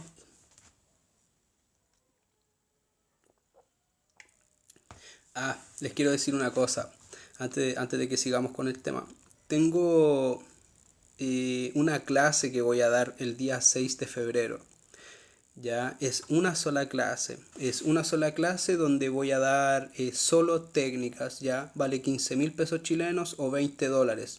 Ya es para la gente porque ahí en un video de mi perfil lo comenté, hay muchas personas que dicen que no tienen dinero para pagar mis cursos, entonces bueno, yo ideé, ¿cierto? Pensé en una sola clase donde voy a dar solo técnicas para practicar la visión remota. Ya les va a servir porque en definitiva yo no les voy a seguir dando más clases, obviamente es una sola clase, pero les voy a decir cómo practicar la visión remota. Ya después cuánto ustedes practiquen, eso ya es cuento de ustedes, ¿cierto? Pero yo les voy a dar muchas técnicas y les voy a decir cómo practicar la visión remota para que la puedan desarrollar. Obvio que se paga, yo no doy cosas gratis. Me cargan las cosas gratis. La gente, y de hecho las veces que he dado cosas gratis, o cursos gratis, clases gratis, la gente no los valora. Entonces, además que por un tema energético, la energía tiene que ir y venir. Y bueno, para la gente que quiera aprender visión remota y tenga pocos recursos, tiene que pagarme 15.000 pesos chilenos o $20 vía PayPal, ¿cierto? Y este 6 de febrero a las 19 horas Chile, les voy a dar esa clase, les va a servir porque van a aprender a practicar la visión remota, ¿ya? Así que a los que les interese tienen que hablarme por interno. ¿Ya? Una vez que me hablen por interno, por aquí, por la aplicación de TikTok, ¿cómo que se llama? Ahí yo les voy a mandar mi WhatsApp y ahí ya les puedo enviar toda la info, ¿ya?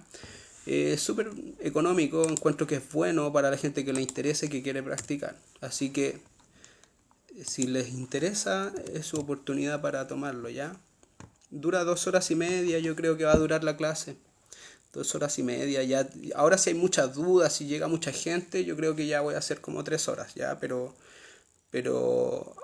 eso va a durar. ¿Saben? Se me va a descargar el celular. ¿Me esperan un segundo para conectar el cargador? Por favor. A ver, voy a poner el live en pausa, ¿ya? A ver, ¿cómo se pone en pausa esto? No sé cómo... Ya, espérenme un segundo. ¿O no? A ver. No, ya, no, igual alcanzamos, ya no queda tanto. Ya, a ver. Ok. Entonces, Juan Morris murió en 1991. Bueno, la colección del padre Crespi, estos 8000 objetos, ¿cierto? Que el padre Crespi tenía en un museo que era una de las escuelas donde él habitaba con los niños, ¿cierto? Era un bien muy deseado, ¿cierto? Por Ecuador y por el Vaticano, donde el día 19 de julio de 1962, extrañamente, nuevamente, el Museo del Padre Crespi se incendió completamente y justamente surgió el fuego donde estaban todos los objetos. Lo extraño es que no se encontró ningún artefacto del Padre Crespi después de que el incendio se apagó. Es decir, robaron todo. Todo desapareció. Se quemó todo, se quemó toda la escuela completita.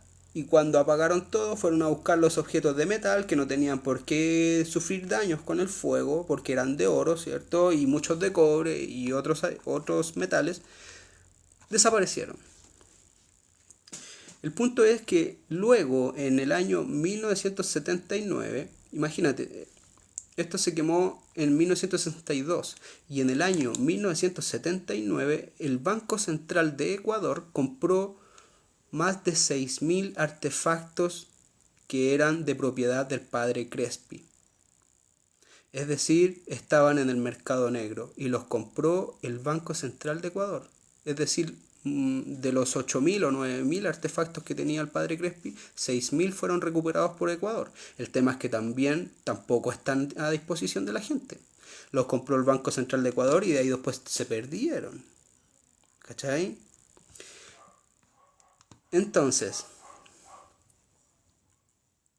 muchos artefactos del padre Crespi, ya. Ecuador compró muchos artefactos del padre Crespi en una subasta internacional del mercado negro.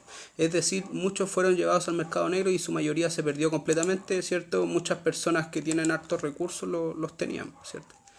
Y bueno, en 1979, Neil Armstrong, el supuesto astronauta que supuestamente llegó a la Luna, fue a la Cueva de los Tallos con más de 100 científicos ecuatorianos, británicos y estadounidenses. Fueron a la Cueva de los Tallos en 1979, ¿cierto? Estuvieron ahí varios días. Se dice también que cuando ellos estaban abajo, justamente también ahí llegaron 2 helicópteros negros, los Black Hawk, de la Fuerza Aérea Estadounidense, de la cual bajaron cajas por cuerdas. Desde el helicóptero bajaron cuerdas con cajas, ¿cierto? Que entraban por la entrada de la Cueva de los Tallos y fueron llenadas con objetos de la Cueva de los Tallos. Y se perdieron. Nuevamente Estados Unidos metiendo su mano oscura, ¿cierto? Robándose todo y ocultando todo lo que puede ocultar. ¿Cachai? Entonces finalmente la historia está llena de mentiras, está llena de robos, de injusticia. Imagínate, y hay una entrevista donde aparece el padre Crespi hablando después, porque el padre Crespi supo que que finalmente el Banco Central de Ecuador había comprado varios objetos en una subasta internacional del mercado negro, imagínate. Entonces el padre Crespi quedó muy mal anímicamente y después, poco después de eso, el padre Crespi falleció. ¿Cachai? Y como les digo, al día de hoy, la Cueva de los Tallos supuestamente es visitada, pero los indios Shuar creo que nunca llevan las personas directamente a la Cueva de los Tallos, sino que a otras que están cerca de la Cueva de los Tallos. ¿Cachai? Es como que ellos cuidan ahora. Pero en la última expedición que yo vi en YouTube, busquen en YouTube, expedición creo que fue en el año 2021-2022, un grupo grande fue bien preparado y entraron a la Cueva de los Tallos. El tema es que los indios Shuar dicen que dentro de la Cueva de los Tallos hay como una serpiente gigantesca que duerme en una de las profundidades de la Cueva de los Tallos.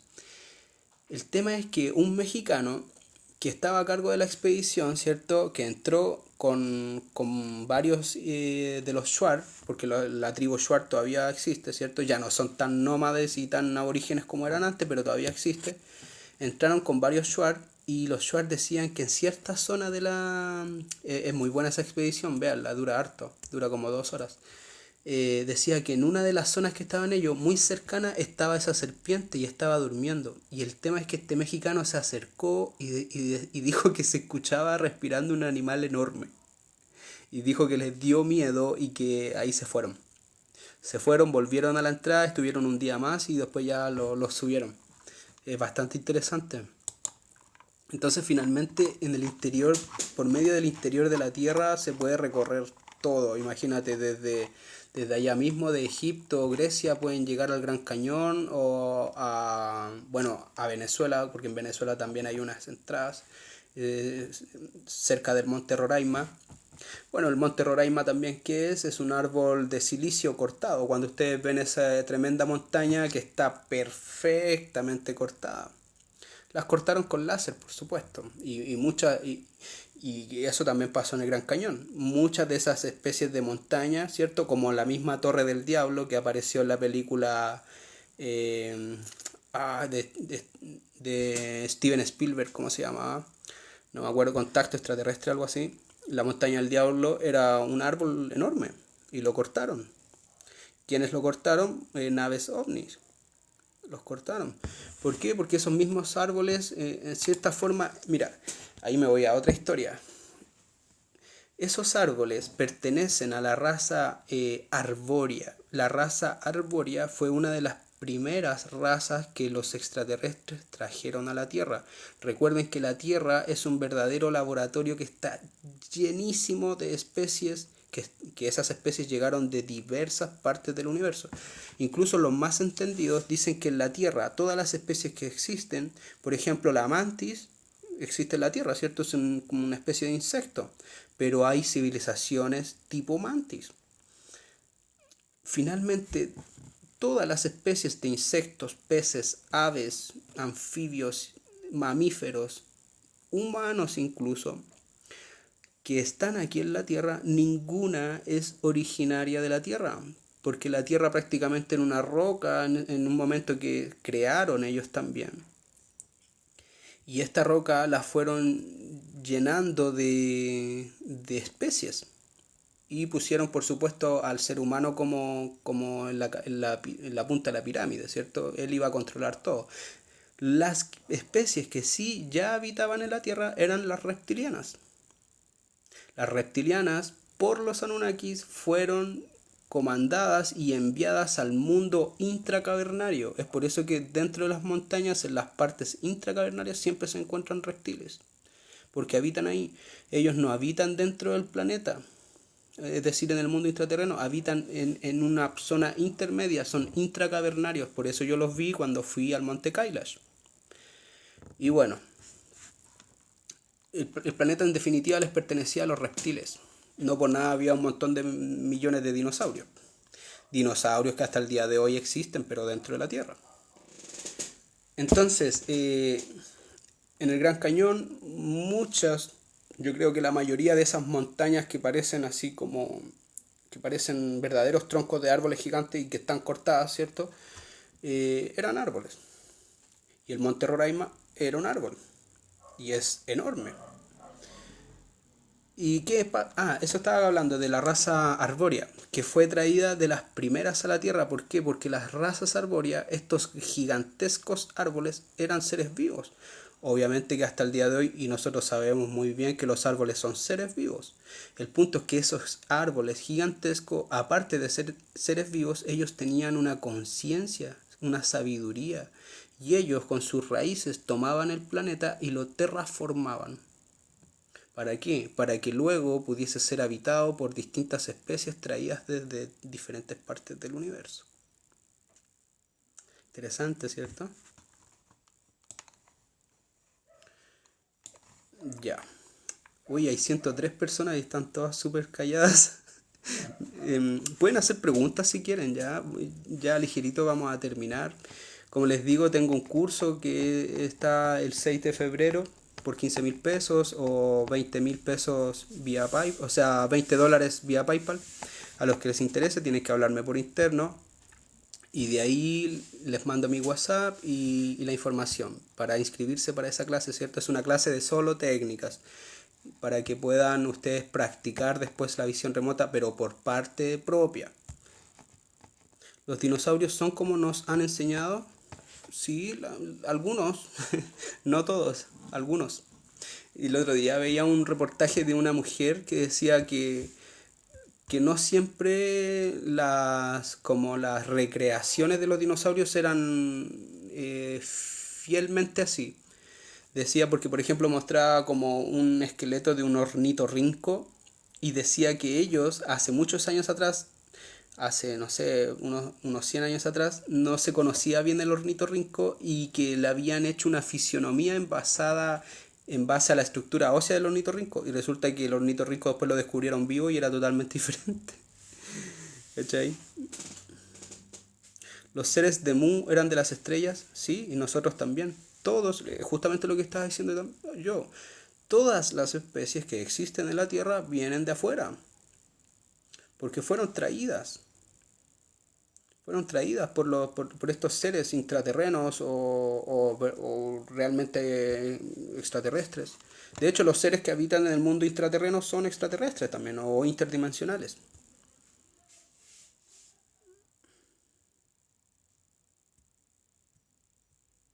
¿Es por eso que no creen en Dios? No, sí creen en Dios. Mira, en la cultura, si ustedes estudian la historia de Enki, ¿cierto? Hijo de An era el rey de Nibiru. Nibiru es el planeta de los Anunnakis. Y Enki y Enlil, cuando ustedes estudian esa historia, hablan de Dios. Es decir, los mismos Anunnaki también hablaban de un Dios. ¿Quién es ese Dios? El Dios absoluto, pues, la conciencia universal. La conciencia, la latiz de Jacobo Greenberg, que es una herramienta de Dios.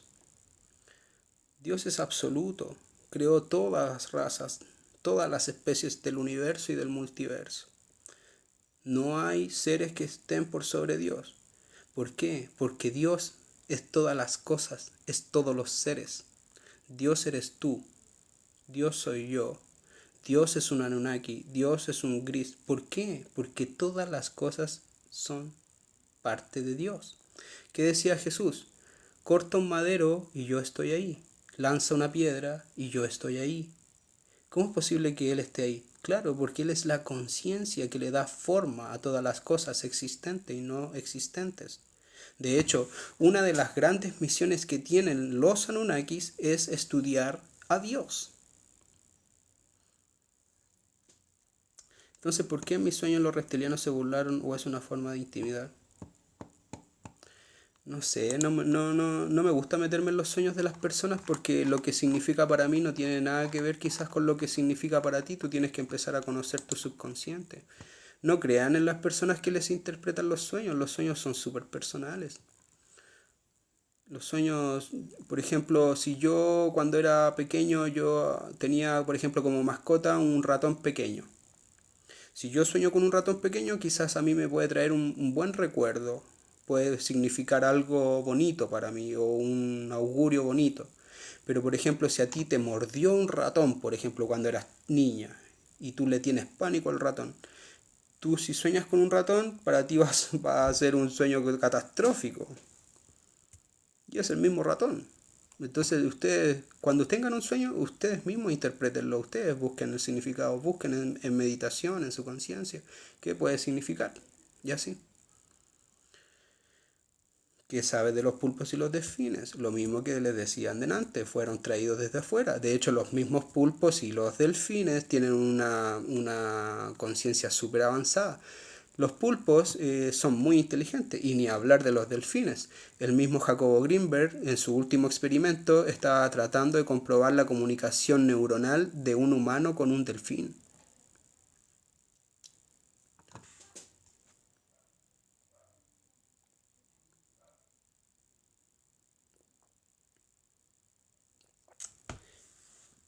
Ujú. Y yo creo que finalmente también todas las especies de todos los planetas que habitan en el universo y del multiverso, que ya siendo físicas, están repartidas en todo el universo, po. Las especies que están aquí están repartidas, tú las puedes ver en otras partes del universo, quizás cambian algunas formas, hay unos seres distintos. Ah, sí, pues bueno, faltaba hablar del dorado, el dorado es Shambhala, es Agartha. Ujú. De hecho, están así que en el Amazonas, ¿cierto? Por donde está justamente la cueva de los tallos, hay unas historias de unos exploradores que salió hace poco en History, yo la vi y me gustó mucho, que decían que habían ciertas zonas donde ellos pasaban y que de pronto un grupo de 20 exploradores vieron un Diplodocus, este dinosaurio con el cuello alargado que es enorme, lo vieron y dijeron, ¿cómo es posible que este ser nadie lo vea? Claro, porque hay ciertas zonas del Amazonas donde hay tanta energía que se crean verdaderos vórtices de espacio-tiempo. Y ese dinosaurio puede haber sido del pasado o es de este mismo presente, pero en otra dimensión que se reflejó por un momento acá y así. Daniel, ¿recomendarías alguna meditación guiada para aprender los pasos, por favor? Gracias. No, ninguna. Quizás la meditación de Jacobo Greenberg, la meditación alusiva, perdón, autoalusiva. Pero la verdad es que yo nunca, mire, la gente que no sabe meditar, no se preocupen. Si ustedes quieren meditar, mira, cámbiale el nombre, cambia el nombre. Y en vez de meditación, ponle relajación. Preocúpate de relajarte. De eso preocúpense, de relajarse, no de que parecer un monje tibetano meditando, no. Preocúpense de relajarse. Si ustedes se detectan, se autoperciben como que todavía no estoy relajado, todavía hay un pensamiento muy persistente en mi mente, bueno, sigue respirando, dale tiempo a tu mente para que se relaje.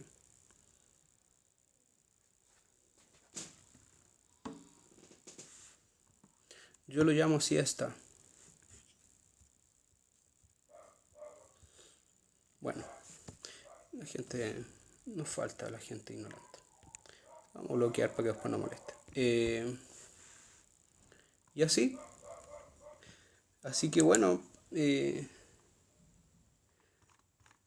hay tanto desde todo en realidad que no terminaríamos de hablar nunca. Pero hay un mundo intraterreno. Y no es como lo dice Arlequín, ni Mr. Tartaria, ni Mickey Mouse empírico, parece que se llama. No. No hay más tierras más allá de la Antártica, ya sea Polo Sur o Polo Norte. La única tierra que existe somos nosotros, los continentes. No hay más tierra más allá. ¿Dónde sí hay más tierra? Dentro. Y es enorme. Es más grande adentro que afuera. Porque de hecho acá afuera en la superficie nosotros ocupamos solamente el 30% del planeta, porque el resto es 70% agua. Y adentro no. Adentro es tierra, río, selva, montañas. Hay montañas también adentro. Es tan enorme que hay espacio para todo. ¿Ya? Y bueno, espero que les haya gustado este live. Espero que les sirva. Sí, por supuesto, la Tierra es esférica. No es algo que me interese, pero sí, la Tierra es esférica. Eh, Espero que les haya gustado este live, que les haya ayudado a entender un poquito mejor ciertas cosas. A los que les interesa la visión remota y todo lo que tiene que ver con capacidades psíquicas y mentalismo, el día 6 de febrero tengo curso. Si les interesa tienen que hablarme por interno acá en TikTok. ¿Ya? Y bueno, nada, un gusto como siempre leerlos y compartir un poco de información con ustedes. Voy a estar investigando mucho más y para poder traerles material nuevo, ¿cierto? Y podamos analizarlo. Daniel, lo último, ¿qué opinas de la geometría sagrada para meditar? ¿Prefieres que no se utilice? Es que no es que yo prefiera o no, si ustedes tienen que ver lo que prefieren o no para ustedes, pues. No, yo no les puedo decir, no, yo prefiero esto, no. Como les digo, yo recomiendo que le cambien el nombre a la meditación y que le pongan relajación. Preocúpense de relajarse nomás, chiquillos. Y nada más. El resto deja que fluya, deja que pase. Si hay un pensamiento, obsérvalo y hazlo pasar, hazlo pasar. En algún momento tu mente va a dejar de enviar esos pensamientos tan intrusivos y te vas a calmar. ¿Ya? Así que esa es la clave, la relajación. Eso te va a llevar al estado alfa y en el estado alfa es donde ocurre la magia. Y no es dormido, es despierto, pero en un estado meditativo. ¿Ok? Así que siempre veo tus videos, yo creo, los extraterrestres porque los vi y me dieron mucho miedo. Sin miedo. Al único que hay que temer es al miedo mismo. Ya, nos vemos. Ah, otra cosa. Síganme en mi canal de YouTube, ya, porque todos mis lives los subo ahí. Entonces, si ustedes quieren ver lives anteriores, vayan ahí. Tengo hartos videos ya, tengo como 64 videos ahí para que también puedan estudiar capacidades psíquicas. También ahí doy varias técnicas. Están todos los lives completos ahí, así que si les interesa, vayan ahí ya. Búsquenme en YouTube, mi canal se llama Escuela de Visión Remota, fácil. Escuela de Visión Remota en YouTube. Listo, gracias, cuídense, nos vemos, chao, chao.